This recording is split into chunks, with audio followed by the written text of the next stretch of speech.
Талантбек мырза, айтсаңыз, сиз азыр баяндамаңызда айтып кеттиңиз да, Ош Бишкек жолун биз абдан жакшы кылып койдук депчи. Жана ошондой эле 22 саат 10 саатка түшүрдүк депчи. Бирок кээ бир жерде ушул жанагыдай ямыштын ремонтторуңар болбой турат да, ошого байланыштуу бизде Ош Бишкек жолунда көптөгөн биздин жарандарыбыз каза болуп жатат. Кандай жооп бересиз? Бишкек Ош жолу өзүңүздөр билгендей 97-жылы башталып 2005-жылы көбүнчө участоктор бүтүрүлгөн. Ал эми азыркы учурда 2 участокто жаңы долбоор жүргүзүлүп атат. Бул Бишкек Кара Балта жана Маданият Жалал Абад жолу.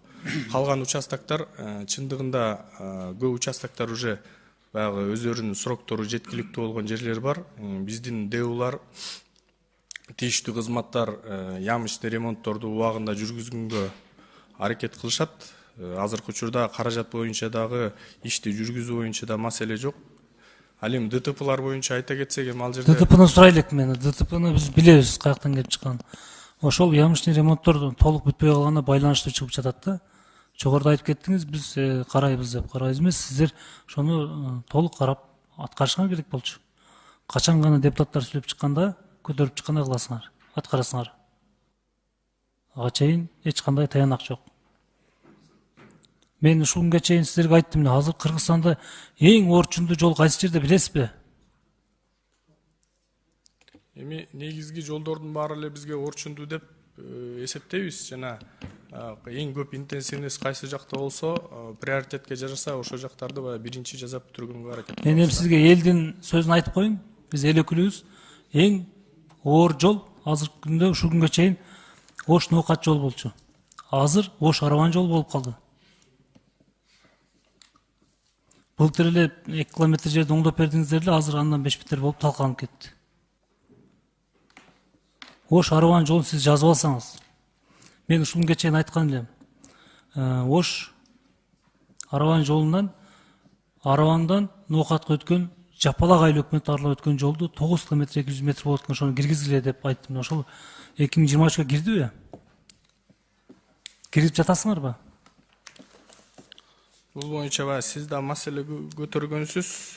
Биз азыр капиталдык салымдар беренеси кирелек, бирок анын тизмесинде бар. Беки элек да капиталдык салымдар беренеси. Мен көрдүм тизмесин. 9 километр 200 метр деп мен сиздерден суранып, элдин суранычын айтып жазсам, силер болгон 6 километр карап коюпсуздар. Андай болбойт. Толук кириш керек. Жана ошондой эле азыркы күндөгү Ош Араван жолун бүгүндөн калбай оңдошуңар керек. Ошого караштуу ДУ 44 деген бар силерде, 44пү? Ошто? Ошто ДУ 21. Ошого сиздер айтсаңыздар. Сиздердин балансыңарда Митранстын Ош Араван жолу. Ошону толук стандартка жооп бере турган кылып, качествосын жакшы кылып куруп берсеңиздер, ошол жерде бир райондун проблемасы чечилет. Чоң район. Жана шаардын. 10 миңдеген адамдар күнүнө каттайт ошол жерге. Базар күндөрү, 6-чы базар күндөрү болсо, уна базарга катташат ошол жол менен. Өзүңүз бар ошол жерде көрсөңүз, көзүңүз менен. Болбосо министриңизге айтып коюңуз, ошол как раз жолдо жүрөт экен азыр. Ошол бир барып Ош Араван жолуна өзүнүн машинасы менен эки жакка айдап көрсүн. Кыргызстанда эң оор азыркы күндө Ош Араван жолу. Ошону бүгүндөн калбай оңдоңуздар. Эми сиз жогоруда баяндамаңызды жакшы алып келдиңиз. Кыргызстандын карызынын 50% эле ушу силер алыпсыңар да. Ош Бишкек жолу оңолду дейсиз. Ош Бишкек жолунда адамдын саны жылына 1000ден адам өлөт. Кайтыш болот. Статистикага карасак.